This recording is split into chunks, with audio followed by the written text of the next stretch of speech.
વાહ, તારા રાજમાં મજા આવે.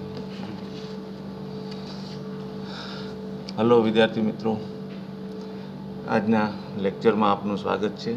અને આપણે રોકાણોના હિસાબો એ ચેપ્ટર લઈએ છીએ. હવે ગયા વખતે જે મેં આપને અભ્યાસ કરાવ્યો હતો એ બધી વસ્તુ ફરી વખત એક વખત આપને બતાવી દઉં. તો એક આ જનરલ વિગતો લીધી હતી, પછી આ રોકાણના ખાતાનો નમૂનો લીધો હતો આપણે, જે આપના ધ્યાન ઉપર મેં મૂક્યો હતો. ત્યાર પછી એ ખાતામાં અગત્યના જે મુદ્દાઓ આવે છે એ બધા મુદ્દાઓ મેં તમને સમજાવ્યા હતા, આ વસ્તુ લીધી હતી. અને ત્યાર પછી આખર સ્ટોકનું મૂલ્યાંકન એની પણ મેં તમને સ્પષ્ટતા કરી હતી. શરૂઆતનું ચડત વ્યાજને અહીંયા સુધી આ બધી વસ્તુ મેં તમને સમજાવી હતી. અને એ બધાનો દરેકે દરેક દાખલામાં અમલ થતો હોય છે એમ કહેવાનો અર્થ છે. તો અહીંયા સુધી આપણે પહોંચ્યા હતા. આ તો અભ્યાસક્રમનું પાનું છે, જે પણ મેં તમને અગાઉ કહી દીધું છે. હવે અત્યારે જે આપણે લેવું છે એ આપણે દાખલાથી શરૂઆત કરવી છે. એટલે તેના દાખલો આપણે જોઈ લઈએ. અને થોડું ઝાંખું દેખાય છે, પણ હું વાંચતો જઈશ એટલે તમને ખ્યાલ આવશે કે શું છે. આમાંનો ફોટો લેવામાં જરા હાથ હલી ગયો એવું બને એટલે આવું થયું છે જરા, પણ તોય વાંચી શકાય એવી સ્થિતિમાં તો છે જ, બરાબર. એટલે થોડું વ્યવસ્થિત જોતા જઈએ આપણે. જો રોકાણોના હિસાબો સૌરાષ્ટ્ર યુનિવર્સિટી ઓક્ટોબર-નવેમ્બર 2017નો દાખલો છે. ઓક્ટોબર-નવેમ્બર 2017નો દાખલો છે. હવે રકમ વાંચીએ. રકમ વાંચીને બધી સ્પષ્ટતા કરતા જઈએ તો આપને એ વધુ ખ્યાલ આવે એમ કહેવાનો અર્થ છે. હવે જોજો, શ્રી નારાયણ પાસે તારીખ 1/4/2016ના રોજ ₹1,12,000 ઓઇલ બોન્ડ હતા. ઓઇલ શબ્દ છે, ઓઇલ બોન્ડ હતા, જેની પડતર કિંમત ₹95,000 હતી.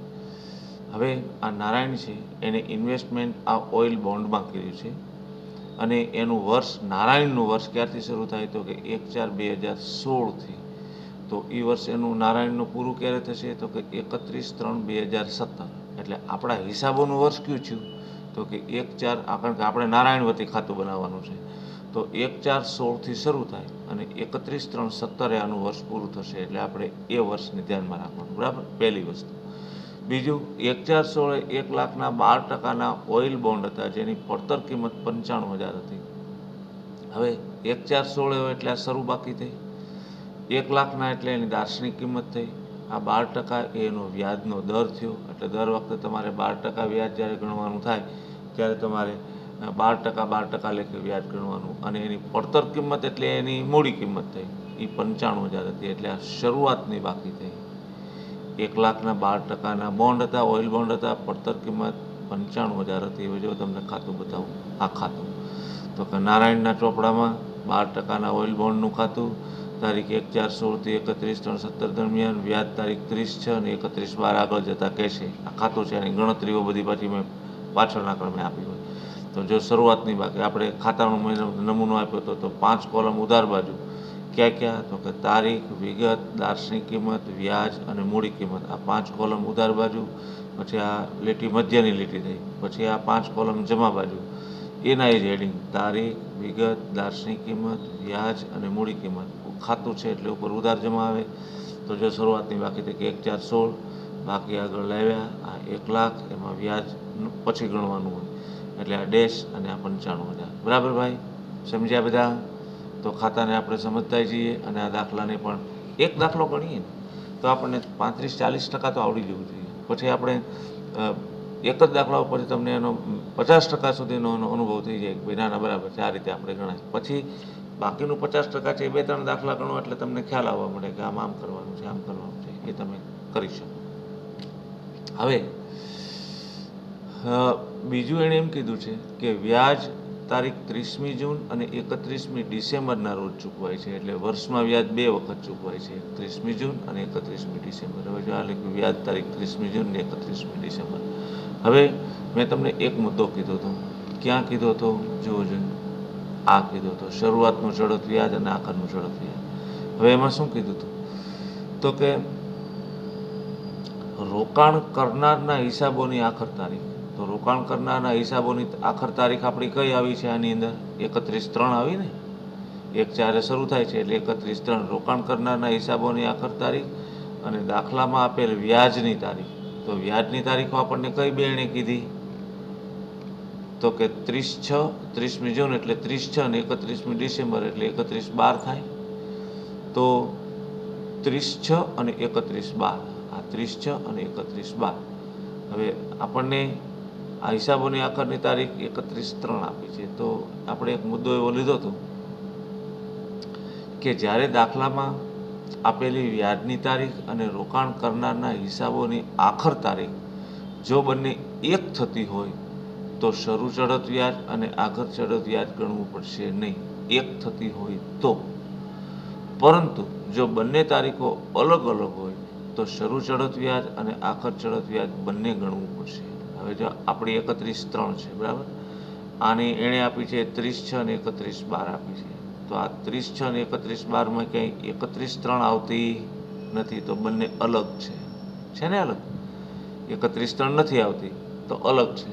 જો અલગ હોય તો શરૂનું ચડત વ્યાજ પણ ગણવું પડે અને આખરનું ચડત વ્યાજ પણ ગણવું પડે. પણ જો એણે વ્યાજની તારીખો આપણને 31/3 ને 30/9 આપી હોત તો 31/3 તો આપણી છે જ, તો 31/3 આમાંય આવી તો ગણવું પડશે નહીં એમ કીધું છે. તો આમાં ગણવું પડશે. હવે ગણવું પડશે એટલે કેટલું ગણવું પડશે? તો સમજો, આપણું હિસાબી વર્ષ છે એ 1/4થી શરૂ થાય છે, થાય ને? 1/4થી શરૂ થાય. તો 1/4થી શરૂ થાય તો આ બે વ્યાજની તારીખો છે 30/6 અને 31/12. તો છેલ્લે કંપની વ્યાજ ક્યારે ચૂકવ્યું હોય? તો કે 31/12 ચૂકવ્યું હોય. તો 31/12થી શરૂ કરી અને 31/3 અથવા તો 1/4 સુધીનું વ્યાજ હજી ગણાયેલું નથી, પણ આપણે કંપની પાસેથી લેવા પાત્ર થાય છે. તો 31/12થી 31/3 અથવા તો 1/4 સુધીનું વ્યાજ એ શરૂનું ચડત વ્યાજ ગણાય.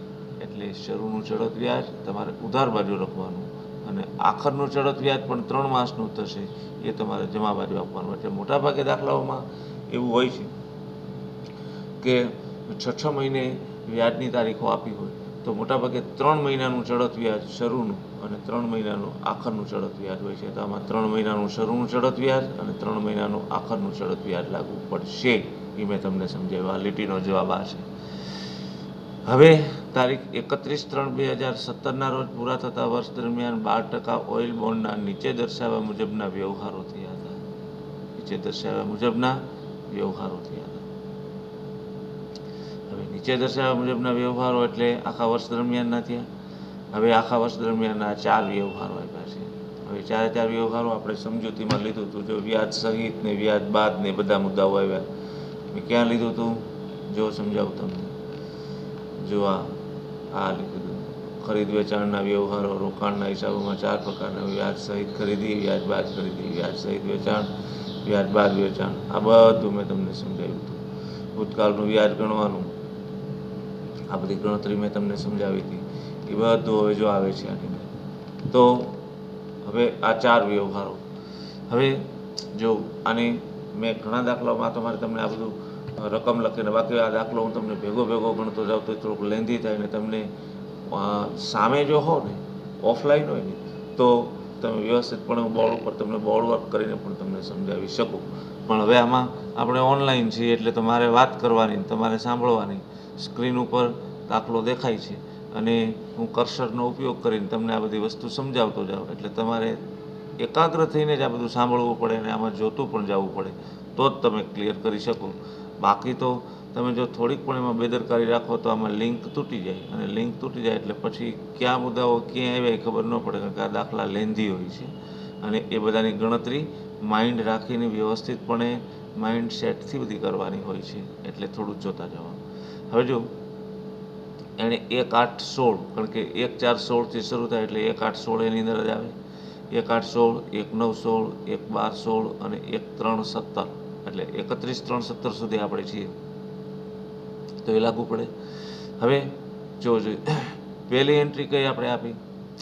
તો કે એક તો ખાતામાં, તો કે એક તો જાણીએ આ શરૂનો સ્ટોક અથવા તો શરૂઆતની બાકી અથવા તો બાકી આગળ લેવા 1,95,000ની ઉધાર બાજુ આપી, બરોબર.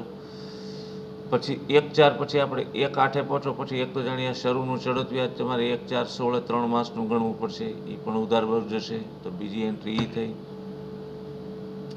પછી વ્યાજની તારીખો 30/6 અને 31/12 થાય. તો 1/8 પહોંચો એ પહેલાં કઈ આવી જાય?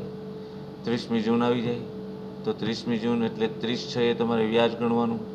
એ વ્યાજ ગણીને તમારે વ્યાજ છે એટલે આવક થાય, આવક છે એટલે રોકાણ ખાતામાં તમારે જમા બાજુ આપવું પડે. જો આ સમજો 1/4/16 બાકી આગળ લાવ્યા આપ્યું, 1/4/16 શરૂઆતનું ચડત વ્યાજ 3,000 કેમ ગણાય જે આપણે ગણવાનું છે, ઉધાર બાજુ આપ્યું. પછી આ 30/6 બેંક ખાતે વ્યાજ 6,000 મળ્યું જો જમા બાજુ આપ્યું. પછી 1/8 આવે. તો આ 1/8 1/8/16 1,10,000ની કિંમત, 96નો ભાવ, વ્યાજ સહિત ખરીદી. તો 1/8/16 એટલે ખરીદી છે, ખરીદી છે એટલે રોકાણ ખાતામાં ઉધાર બાજુ જાય અને વેચાણ હોય તો જમા બાજુ જાય. તો આ 1/8/16 જો આ ખરીદી બેંક ખાતે 1,00,000 અને પછી એ બધી ગણતરી કરવાની, એનો આ જવાબ આવે. એટલે 1/8/16 એ તમારે ખરીદી છે એટલે ઉધાર બાજુ જાય, બરાબર. તો 1/8/16 પહોંચ્યા. પછી 1/9/16 કારણ કે વ્યાજ તો હવે ક્યારે ગણવું પડશે? 31/12 ગણવું પડશે. તો 1/9 31/12 પહેલાં આવે. તો 1/9/16 60,000 95 વ્યાજ બાદ વેચાણ કીધું, વેચાણ એટલે જમા બાજુ જાય. તો આ જો 1/9/16 જમા બાજુ આવે બેંક ખાતે 60,000. પછી આ બધી ગણતરીમાં આવે, એ ગણતરીમાં આવે એટલે તમારે જમા બાજુ આપવાનું થાય. તો એ તમારે જમા બાજુ આપવાનું. પછી 1/12/16 80,097 વ્યાજ બાદ ખરીદી, ખરીદી એટલે પાછી ઉધાર બાજુ જાય.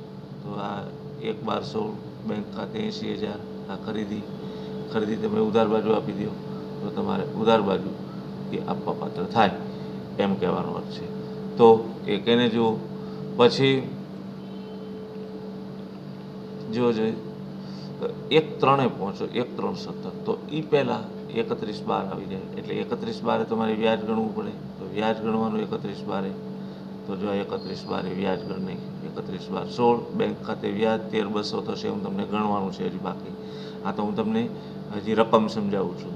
તો વ્યાજ ગણવાનું. પછી આવે 1/3/17 તો આ 50,101 વ્યાજ સહિત વેચાણ, વેચાણ એટલે જમા બાજુ જાય. તો આ 1/3/17 બેંક ખાતે જમા બાજુ આ 50,000 છે ને, આ 50,000 પછી 101ના ભાવ સહિત બધું તમારે ગણવાનું. એટલે આપણે ગણશું પછી આનો જવાબ આવે. તો 1/3/17 એ બધા વ્યવહારો પૂરા થઈ ગયા. હવે આપણે ક્યાં સુધી પહોંચવાનું? તો 31/3 સુધી પહોંચવાનું. 31/3 સુધી પહોંચતા હવે કોણ આવશે? ઓલું શરૂનું ચડત વ્યાજ 3 મહિનાનું ગણ્યું તો આખરનું વ્યાજ 3 મહિનાનું ગણવાનું થાય. તો 31/3 આખરનું ચડત વ્યાજ. હવે જો આખરનું ચડત વ્યાજ કેટલા ઉપર છે? તો કે 1,00,000ના હતા, બરાબર, શરૂઆતમાં. પછી પાછા 1,00,000ની ખરીદી કરી એટલે કેટલા થયા? 2,00,000ના થયા. 2,00,000માંથી 60,000 વેચી નાખ્યા એટલે 2,00,000માંથી 60 થયા એટલે 1,40 રહ્યા. 1,40માં પાછા 80ના ખરીદ્યા એટલે પાછા 1,40માં 80 નાખો એટલે 2,20 થયા. 2,20માંથી પાછા 50 કાઢી નાખો, વેચી નાખ્યા એટલે 2,20માંથી 50 કાઢી નાખો, 20 એ ગયા અને 30 બીજા કાઢો એટલે 1,70 આખરનો સ્ટોક રહે. તો જો આ આખરનો સ્ટોક 1,70નો આવ્યો. તો 1,70નો આખરનો સ્ટોક. એનું પછી આપણે એની મૂડી કિંમત શોધવાની. તો એ આપણે મૂડી કિંમત શોધશું જે પદ્ધતિ કહેશે એ પ્રમાણે. કોઈ પદ્ધતિ ન કહે તો ફીફો પદ્ધતિ ધ્યાનમાં લેવાની. તો ટૂંકમાં કહેવાનું એ છે આખર ચડત વ્યાજ જો જમા બાજુ આપ્યું 31/3/17 આખર ચડત વ્યાજ અને આખરની બાકી મેં તમને મોઢે ગણાવી દીધી 1,70ની જ રહી. એ મેં તમને ખરીદી હોય પ્લસ કરો, ખરીદી બધી પ્લસ થાય અને વેચાણ હોય માઇનસ કરો, પછી છેલ્લે કેટલા વધ્યા એને તમારે ધ્યાનમાં રાખવાનું. તો 1,70. તો આ બધી એન્ટ્રીઓ આપવાની. પછી તમે સરવાળા કરો તો આનો સરવાળો 2,80 થાય. અહીંયા તમે સરવાળો 2,80 લખો એટલે 1,70ની જ બાકી આવે. તો 1,70 પછી 1,70ની મૂડી કિંમત 1,64,740 થાય. એ પદ્ધતિ પ્રમાણે ગણશું એટલે એ જવાબ આવે. પછી વ્યાજનો જમા બાજુનો સરવાળો 24,500 થાય. એ 24,500 અહીંયા લખી નાખો એટલે 18,500 વ્યાજ ડિવિડન્ડ ખાતે આવે. અને મૂડી કિંમતનો ઉધાર બાજુ અને જમા બાજુનો બેનો સરવાળો કરો તમે તો મોટાભાગે જમા બાજુનો આમાં સરવાળો વધુ છે. 2,70,165 તો અહીંયા 829નો તફાવત રહે. આને નફો કહેવાય. તો આ દાખલો એ ગણાય. બરાબર ભાઈ. હવે બે હવાલા કીધા છે એને જોઈ લો જરા. હવાલામાં શું કહે છે? તો કે ખરીદ વેચાણના વ્યવહારમાં ખરીદનો વ્યવહાર હોય કે વેચાણનો વ્યવહાર હોય, 4 વ્યવહારો એણે આપ્યા છે. ખરીદ વેચાણના વ્યવહારમાં એટલે આ ખરીદી વેચાણ એ વ્યવહારમાં દલાલી બજાર કિંમત ઉપર ગણવાની છે. કેટલા ટકા લેખે? 1% લેખે. જે બજાર કિંમત આવે એટલે તમે બજાર કિંમત એટલે શું? તો કે 100 એ 96, 1 લાખે પ્રશ્નાર્થ, 100 એ 95, કારણ કે ટકાવારી છે ને 12%, એટલે આનો ભાવ 100 રૂપિયા હોય, ટકા હોય એટલે. તો 95, 100 એ 95, 60,000 પ્રશ્નાર્થ, 100 એ 97, 80,000 પ્રશ્નાર્થ, 100 એ 101, 50,000 પ્રશ્નાર્થ. એ તમારે જે જવાબ આવે ને એના ઉપર 1% લેખે દલાલી ગણવાની થાય. તો 1% લેખે દલાલી ગણો તો દલાલી જો ખરીદ કિંમત હોય તો ખરીદ કિંમતમાં પ્લસ થાય, અને વેચાણ કિંમત હોય તો માઇનસ થાય. એવું બધું મેં તમને આગળ પદ્ધતિમાં સમજાવ્યું છે. ક્યાં છે?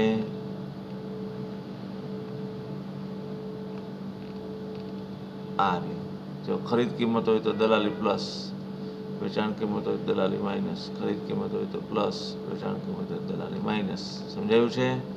તો એ પ્રમાણે એનો જવાબ થાય. તો આનો જવાબ પણ થઈ ગયો. હવે સ્ટોકનું મૂલ્યાંકન FIFO પદ્ધતિ મુજબ કરવામાં આવે છે.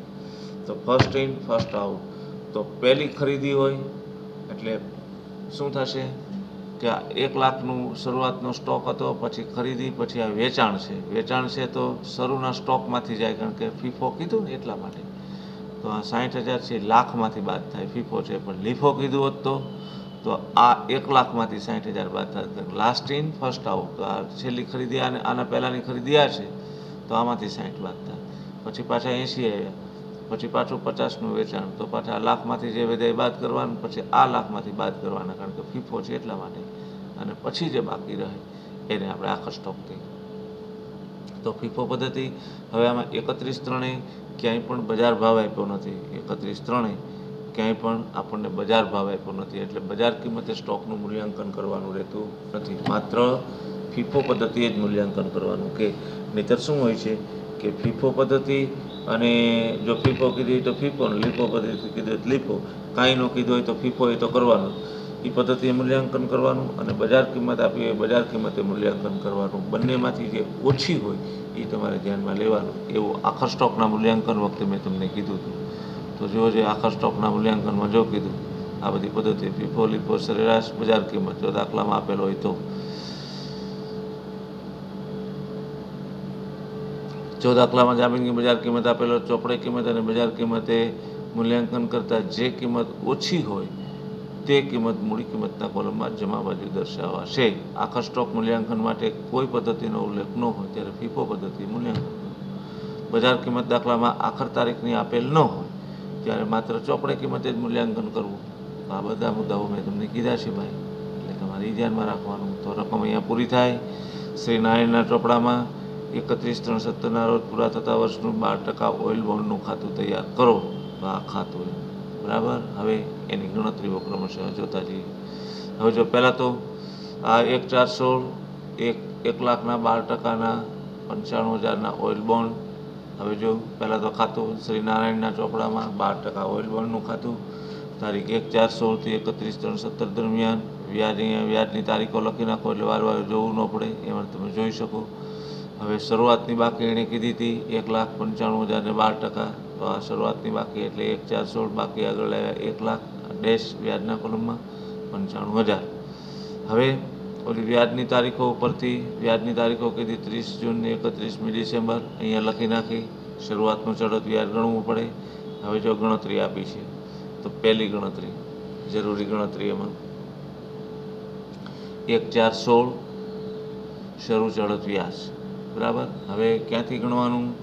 તો કે 31/12/15 હશે. 31/12/15 થી 31/3/16, કારણ કે 1/4 આપણું ખાતું શરૂ થાય ને. 1/4/16 તો 31/3 સુધીનું વ્યાજ ગણો તો 3 મહિનાનું વ્યાજ. હવે શરૂનું ચડત વ્યાજ હંમેશા દાર્શનિક કિંમત ઉપર ગણાય. આ વસ્તુ યાદ રાખવાની, બજાર કિંમત ઉપર વ્યાજ ગણાતું નથી, એ તમારે ખાસ જોવાનું. તો શરૂઆતનું ચડત વ્યાજ શરૂઆતના સ્ટોક ઉપર હોય. તો શરૂઆતનો સ્ટોક કેટલાનો છે? તો કે 1 લાખનો છે. તો 1 લાખ ઉપર શરૂનું ચડત વ્યાજ ગણાય. હવે જો ગણતરી આપી છે 1 લાખ, એને ગુણ્યા કેટલા ટકા વ્યાજનો દર છે? તો કે 12%. એને ગુણ્યા 3/12, કારણ કે 3 મહિના આપ્યા 3 માસનું ગણવાનું એટલે 3/12 જવાબ આવે એનો 3000. 3000 એટલે શરૂનું ચડત વ્યાજ 1,416. વ્યાજ છે એટલે વ્યાજના કોલમમાં જ જશે. વ્યાજ છે એટલે વ્યાજના કોલમમાં જ જશે. તો 1 લાખ નહીં, શરૂઆતનું ચડત વ્યાજ વ્યાજના કોલમમાં જશે એટલે દાસની કિંમતમાં ડેશ, વ્યાજના કોલમમાં 3000 અને મૂડી કિંમતમાં ડેશ. બરાબર ભાઈ? તો આ પ્રમાણે હવે 1/8 પહોંચતા પહેલાં વચ્ચે શું આવે તો કે વ્યાજની તારીખ 30મી જૂન. તો વ્યાજ ગણી નાખવું પડે.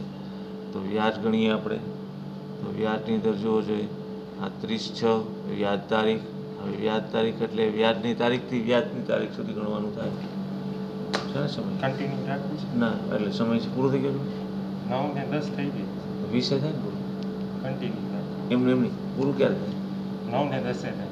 તો પછી પૂરું કરી ઓલા બેન એક કામ કરો, ના એમને હજી 10 મિનિટની વાર છે. ઓલા સ્ટુડન્ટ પછી થાય કે સારું એકાદ થોડુંક કારણ કે આખો દાખલો તો નહીં થાય. એક લેક્ચર આગો પાછો હે, તમે કન્ટિન્યુ રાખો ને કાંઈ વાંધો. એટલે 2 લેક્ચર? ના, આવડું ખાલી થોડા પૂરું થાય. હા, ઠીક ઠીક. હા, તો 10 મિનિટ ચલાવજો. બરાબર? હા. તો વ્યાજની તારીખ એટલે વ્યાજની તારીખથી પણ નજીક રહેજો ભાઈ ધર્મ. વ્યાજની તારીખથી વ્યાજની તારીખ સુધી ગણવાનું. તો છેલ્લું વ્યાજ 31/12 ચૂકવ્યું હોય અને આપણે 30/6 બેઠા છીએ તો છેલ્લે 31/12/15 ચૂકવ્યું હોય અને 30/6 તો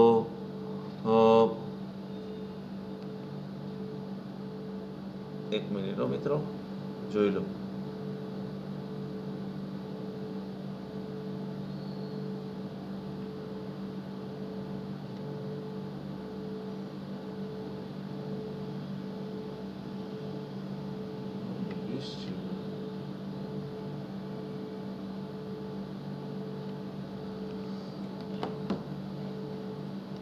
એકત્રીસ 12/15 થી 30/6 તો 30/6 સુધી તમારે જવું હોય તો જુઓ જોઈએ 31/12 થી 30/6 એટલે 6 હંમેશા વ્યાજની તારીખે 6 માસે વ્યાજ ગણવાનું હોય તો 6 માસનું જ ગણવાનું. 3 મહિનાનું ગણવાનું હોય 3 મહિનાનું જ ગણવાનું. વ્યાજની તારીખે જેટલા મહિનાનું ગણવાનું કીધું એટલા મહિનાનું જ એ તમારે ગણવા પાત્ર થાય. તો આપણને 6 મહિને કીધું છે તો 6 મહિનાનું વ્યાજ થાય.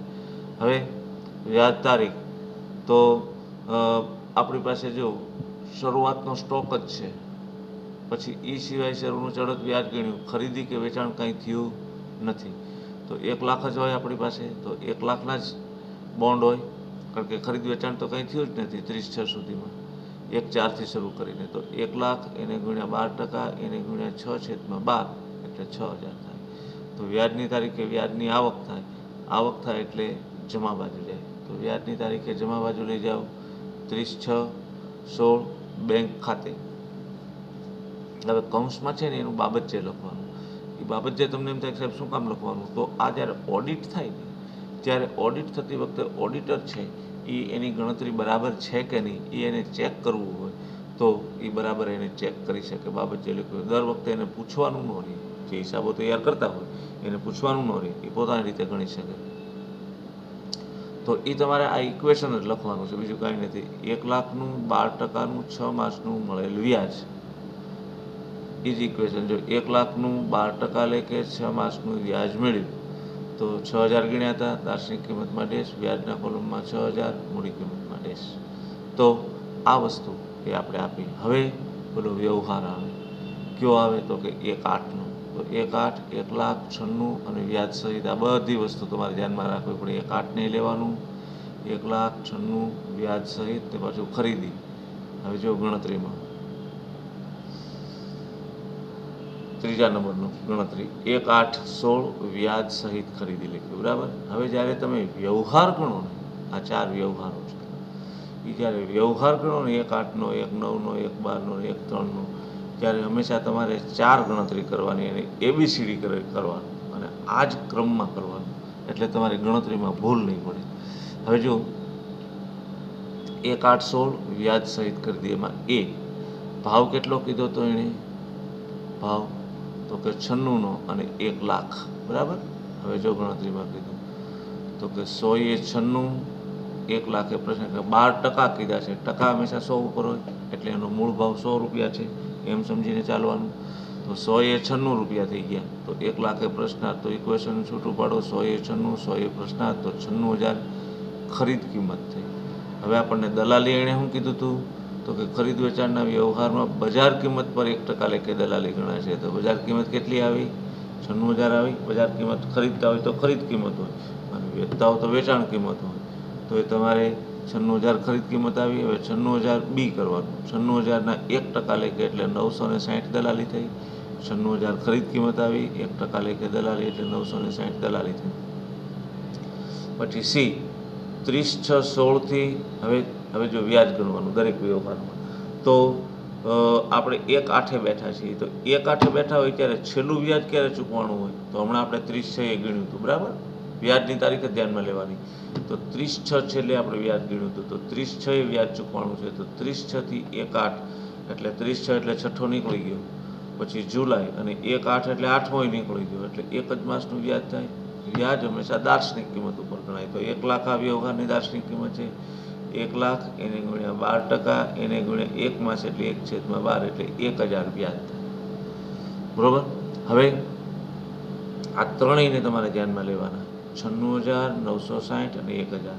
હવે જો 96,000 ખરીદ કિંમત, પછી ખરીદ કિંમતમાં દલાલી પ્લસ થાય એટલે બીજા ક્રમે દલાલી લીધી એટલે દલાલી પ્લસ કરી 960 અને સહિત શબ્દ છે એટલે વ્યાજ બાદ થાય. જો બાદ શબ્દ હોત તો વ્યાજની અસર આપવાની નહીં, ગણવાનું ખરું પણ વ્યાજની અસર નહીં આપવાની, કારણ કે એ આ 96માં એ વ્યાજ સમાયેલું નથી જો બાદ શબ્દ હોય તો. પણ સહિત શબ્દ હોય તો વ્યાજ આ 96માં સમાયેલું છે એટલે 96,000માં સમાયેલું છે એમ કહેવાનો જ છે. તો 96,000 ખરીદ કિંમત, એમાં 960 દલાલી પ્લસ થાય, વેચાણ કિંમત હોય તો માઇનસ થાય અને સહિત શબ્દ છે એટલે વ્યાજ બાદ થાય એટલે 1,000 બાદ કર્યું એટલે 95,960 એની મૂડી કિંમત આવી. હવે આ ખરીદીનો વ્યવહાર છે એટલે આખો વ્યવહાર કઈ બાજુ જાય તો કે ઉધાર બાજુ જાય. એટલે ઉધાર બાજુ જુઓ, આ ઉધાર બાજુ તો છે 1/8/16 બેંક ખાતે. હવે તમારે આ લેવાનું કે 96ના ભાવે વ્યાજ સહિત ખરીદી. પછી અહીંયા માની લો કે 99 આપ્યા તો 99ના ભાવે વ્યાજ બાદ ખરીદી. જે કાંઈ અહીંયા શબ્દો લખાય એટલું જ લખવાનું એટલે ઓટોમેટિકલી ખ્યાલ આવી જાય. તો ₹96ના ભાવે વ્યાજ સહિત ખરીદી. તો દાર્શનિક કિંમત આપણને 1 લાખ આપી છે. 1 લાખ રૂપિયાનો છે બોન્ડ એટલે 1 લાખ રૂપિયા. વ્યાજ કેટલું ગણ્યું એના ઉપર તો કે 1,000 એટલે વ્યાજના કોલમમાં 1,000 અને મૂડી કિંમત કેટલી આવી તો કે 95,960. તો 95,960 એની મૂડી કિંમત આવી. તો 95,960 એ લખાઈ ગઈ. તો એ વ્યવહાર આવી ગયો. પછી આવે કોણ તો કે 1/9/16 60,000 95 અને વ્યાજ બાદ વેચાણ. તો હાલો 1/9માં જાઓ તો આ 1/9 આવ્યું. 1/9 વ્યાજ બાદ વેચાણ. હવે શું કીધું એણે તો જો એણે કીધું 60,000 ને 95 વ્યાજ બાદ વેચાણ અને 1/9 તો 100 એ 95, 60,000 એ પ્રશ્નાર્થ. તો 60,000 ગુણ્યા 95 ભાગ્યા 100 એટલે 57,000 થાય. વેચાણનો વ્યવહાર છે. વ્યાજ બાદ વેચાણ શબ્દ છે એટલે વેચાણ કિંમત છે. હવે 1% લેખે દલાલી એટલે 57,000ના 1% એટલે 570 દલાલી થઈ. આ 570 દલાલી થઈ. પછી સીની અંદર આપણે 1/9 બેઠા હોય ત્યારે છેલ્લું વ્યાજ ક્યારે ચૂકવાનું તો છેલ્લું વ્યાજ આપણને એણે 30/6 ચૂકવ્યું હતું અને 1/9 એટલે 30/6 થી 1/9 એટલે 2 માસ થાય. વ્યાજ હંમેશા દાર્શનિક કિંમત ઉપર ગણાય એટલે 60,000 એને ગુણ્યા 12% એને ગુણ્યા 2/12 એટલે 1200 રૂપિયા વ્યાજ થાય. બરોબર? હવે ડી ABCD એટલે પછી આ ત્રણેયનો જવાબ તમે લખો ડી. તો 57,000 વેચાણ કિંમત છે એટલે 570 દલાલી બાદ થાય અને 1200ની કોઈ અસર નહીં આપવાની. ગણવાનું તો ખરું દરેક વ્યવહારનું પણ બાદ શબ્દ છે એટલે આ 57,000માં 1200 રૂપિયા વ્યાજ સમાયેલું નથી એટલે એની અસર નહીં આપવાની. એટલે 57,000માંથી વેચાણ કિંમતમાંથી 570 દલાલી બાદ કરો એટલે 56,430 એ મૂડી કિંમત થાય.